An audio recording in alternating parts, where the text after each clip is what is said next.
आप देख रहे हैं पॉलिटी, और ये पॉलिटी का सीरीज़ कंटिन्यू रहने वाला है। और इस टॉपिक में आज हम लोग प्रस्तावना के बारे में देखते हैं। तो प्रस्तावना के बारे में हम सारी चीज़ों को देखेंगे और इससे रिलेटेड हर पॉइंट पे डिस्कशन करेंगे।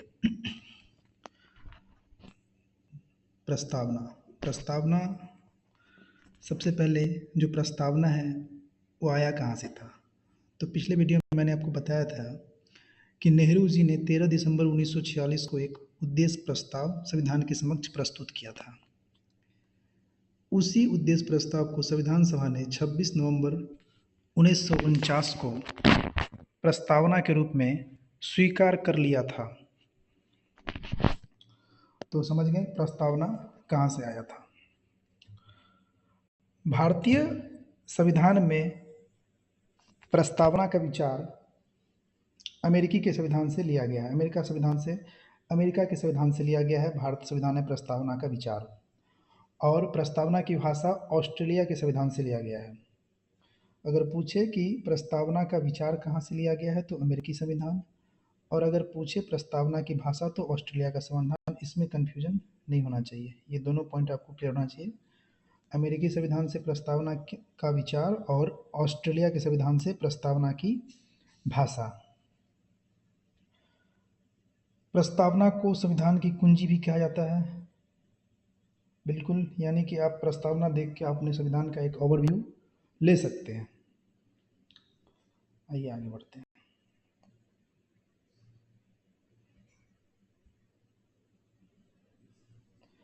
प्रस्तावना के अनुसार संविधान के अधीन समस्त शक्तियों का केंद्र बिंदु अथवा स्रोत भारत के लोग हैं। क्योंकि प्रस्तावना का जो पहला वाक्य वही कहता है कि हम भारत के लोग, हम भारत के लोग। तो यही कहा गया है कि प्रस्तावना के अनुसार संविधान के जितने अधीन समस्त शक्तियों का केंद्र बिंदु और स्रोत भारत की जनता है और भारत के लोग हैं। अब प्रस्तावना के बारे में कुछ लोगों ने अलग अलग कॉन्सेप्ट दिया, जैसे कि प्रस्तावना को आईडी कार्ड कहा N.A. पालकीवाला ने, हॉरोस्कोप कहा K.M. मुंशी जी ने, और इन्हें की नोट ऑफ कॉन्स्टिट्यूशन भी कहा अर्नेस्ट बेकर ने। इसको ध्यान रखना है। जो प्रस्तावना के बारे में जो लोगों का टिप्पणी था, टीका टिप्पणी था, उसको भी ध्यान रखना है कि आईडी कार्ड किसने कहा था, तो N.A. पालकीवाला ने, और हॉरोस्कोप K.M. मुंशी जी ने, और keynote of constitution Ernest Barker ने कहा था। अब बात करते हैं हम प्रस्तावना में संशोधन की। हालांकि प्रस्तावना में अभी तक एक ही बार संशोधन हुआ है, बट उससे पहले सवाल ये उठता है कि क्या प्रस्तावना में संशोधन हो सकता है। तो एक बेरूबारी यूनियनवाद 1960 में सर्वोच्च न्यायालय ने प्रस्तावना को संविधान का अंग नहीं माना था। तो अगर ये संविधान का अंग नहीं माना था तो इसीलिए विधायिका का प्रस्तावना में संशोधन नहीं कर सकती थी। लेकिन फिर सर्वोच्च न्यायालय अपने ही केशवानंद भारती बनाम केरल राज्य केस 1973 में कहा कि प्रस्तावना संविधान का अंग है, इसीलिए विधायिका, यहाँ विधायक नहीं होगा, यहाँ होगा विधायिका उसमें संशोधन कर सकती है। तो सारी बातें क्लियर हुई कि नहीं। बात ये हुआ कि कुल मिला के कि प्रस्तावना संविधान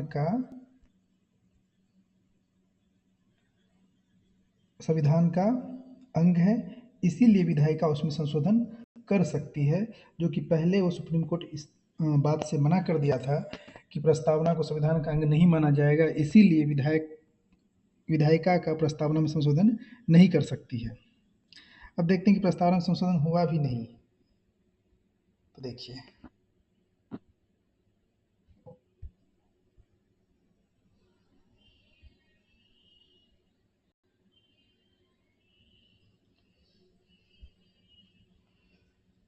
केशवानंद भारती केस में ही सर्वोच्च न्यायालय ने मूल ढांचा का सिद्धांत दिया था और प्रस्तावना को संविधान का मूल ढांचा माना। अब ये मूल ढांचा क्या है?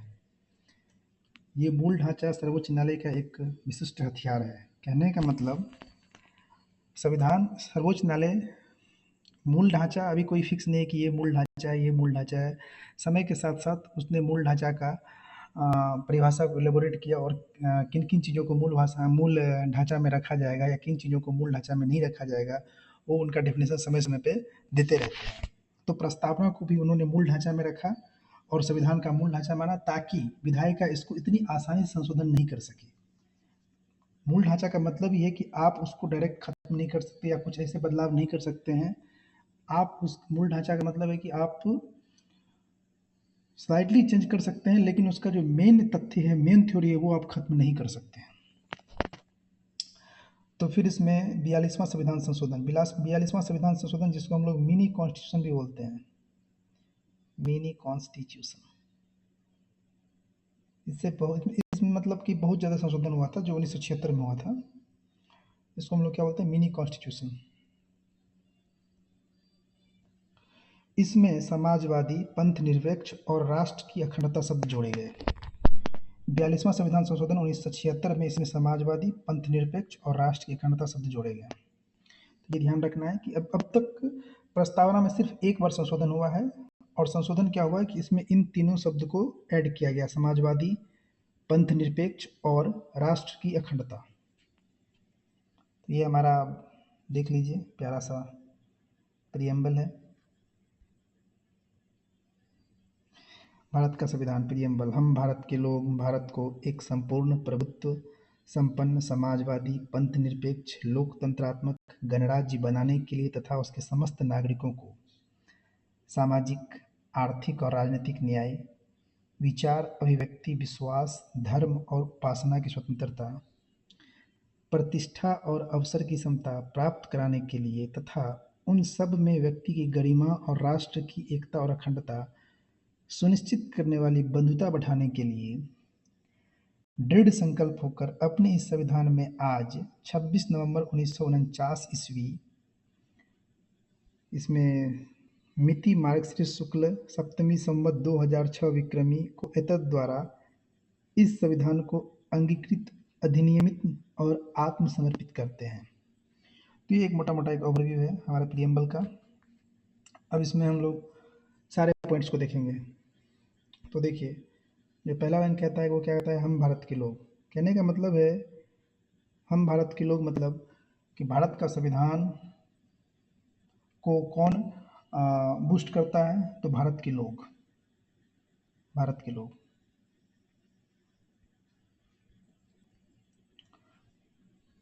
और अगला है हमारा, देखिए इसमें 3 पॉइंट्स पर डिस्कस करेंगे हम लोग।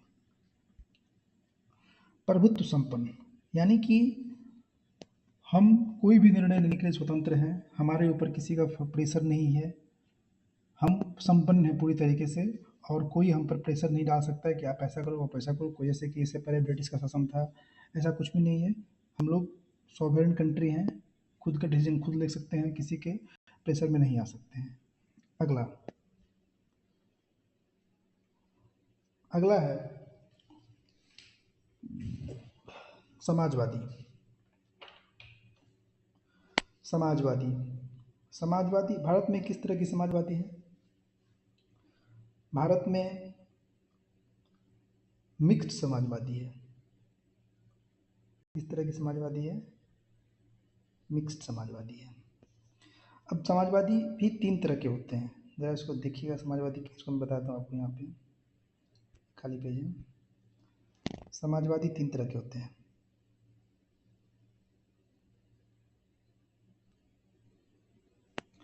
पहला होता है कैपिटलिस्ट, पूंजीवादी, कैपिटलिस्ट पूंजीवादी।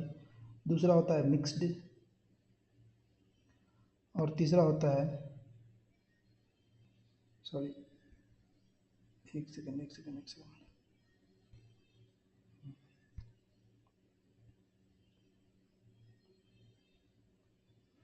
हाँ, इकोनॉमी 3 तरह के होते हैं। पहला है हमारा कैपिटलिस्ट, यानी कि पूंजीवादी।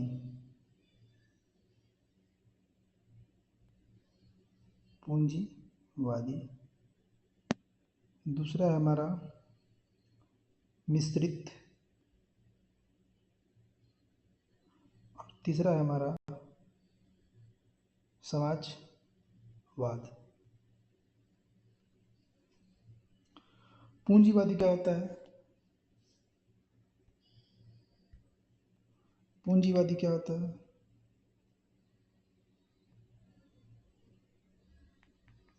पूंजीवादी में आपको गवर्नमेंट का कोई इंटरफेरेंस नहीं होता है। कहने का मतलब ये है कि ये पूरा का पूरा क्या होता है, प्राइवेट हाथ में, प्राइवेट प्लेयर इसको चलाते हैं और ये प्राइवेटाइजेशन होता है पूरा का पूरा। दूसरा क्या है? मिक्स्ड। मिक्स्ड मतलब मिक्स्ड मतलब होता है ये कि प्राइवेट भी है प्लस गवर्नमेंट का भी रोल है। तो हमारा इंडिया जो है सो मिक्स्ड में आता है, इंडिया हमारा मिक्स्ड में आता है। और जो हमारा तीसरा है वो सोशलिस्ट, जिसको हम लोग समाजवाद बोलते हैं। तो सोशलिस्ट है, ये किस में है? ये आपको मतलब पूरी तरह से गवर्नमेंट इसको कंट्रोल करती है, गवर्नमेंट कंट्रोल करती है इसको। आइए अब देखते हैं। तो हम लोग समाजवाद पे थे, तो इसमें ये बता रहे थे कि हमारे भारत में जी किस तरह का समाजवाद है, मिश्रित समाजवाद है। अगला है पंथ निरपेक्ष। पंथ निरपेक्ष कहने का मतलब कि हमारे यहाँ हर जाति, हर धर्म, हर वर्ग के लोगों को रहने का अधिकार है, और हर लोगों को अपने अपने धर्म को आगे बढ़ाने का, उसको प्रैक्टिस करने का भी अधिकार है। यानी कि ऐसा कोई नहीं है कि ये किसी विशेष वर्ग, किसी विशेष समुदाय को हमारा देश आगे बढ़ाता है या उसको सपोर्ट करता है, नहीं। यहाँ हर तरह के लोग, हर तरह के समुदाय, हर तरह के धर्म को अपना अपना धर्म परिवर्तन करने या फिर अपने धर्म को आगे बढ़ाने का अधिकार सबको है। तो इसीलिए हमारे देश में कैसा है, पंथ निरपेक्ष है। अगला देखिए,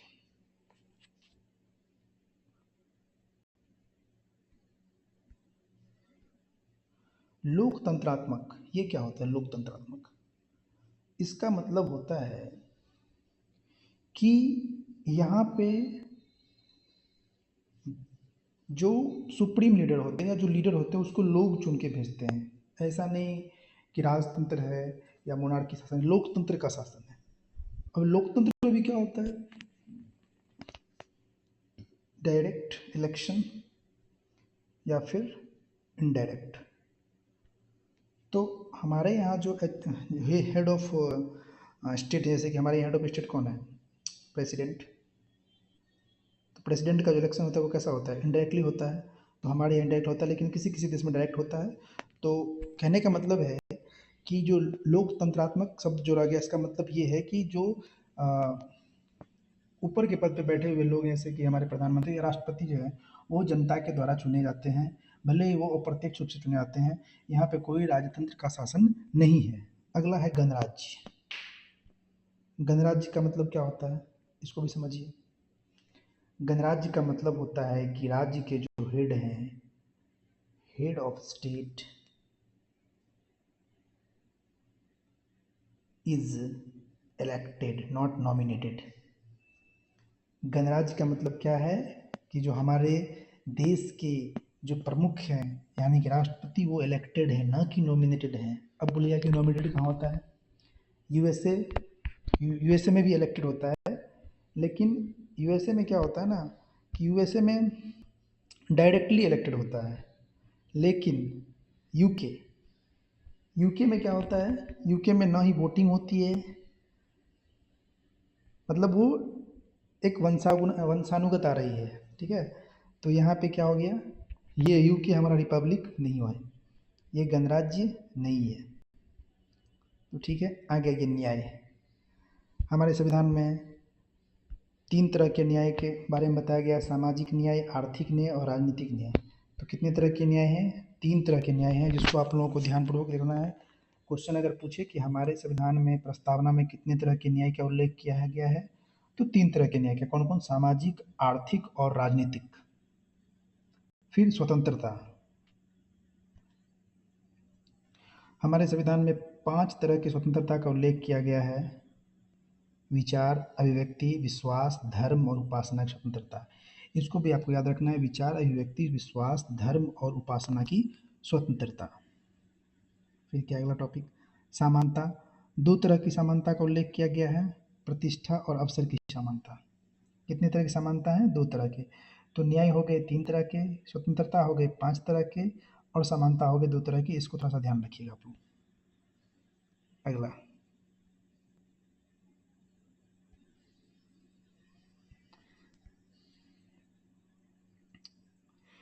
प्रस्तावना में प्रयुक्त स्वतंत्रता, समानता एवं बंधुत्व ये फ्रांस की क्रांति से प्रेरित है। स्वतंत्रता, समानता एवं बंधुत्व शब्द फ्रांसीसी क्रांति से ही प्रेरित है। भारत की राजनीति व्यवस्था में संविधान सर्वोच्च है, बिल्कुल सही बात है। भारत का संविधान अपना प्राधिकार भारत की जनता से प्राप्त करता है। शुरू में ही बताया था, बीच में ही बताया था कि हम भारत के लोग, कहने का मतलब जो भारत का संविधान है वो अपना पावर कहाँ से गेन करती है? वो भारत की जनता से गेन करती है। प्रस्तावना को न्यायालय में प्रवर्तित नहीं किया जा सकता है। कहने का मतलब ये है कि प्रस्तावना न्यायालय में वाद्य योग्य नहीं है। यदि सरकार या कोई नागरिक प्रस्तावना की अवहेलना करता है तो उसकी रक्षा के लिए अदालत की सहायता नहीं ले सकते। कहने का मतलब ये है कि ये हमारा कर्तव्य बनता है एक तरह से कि हम इसका रिस्पेक्ट करें। अगर कोई इसको मान लो कि अवहेलना भी किया तो इसको लेके हम कोर्ट नहीं जा सकते हैं। ये एक इम्पोर्टेंट थिंग है। तो ये था हमारा पूरा का पूरा वीडियो प्रस्तावना पे, और इसमें हमने A to Z बातों को देखा और आपको बताया। एक बार शुरू से आपको रिकॉल करवा दूँ।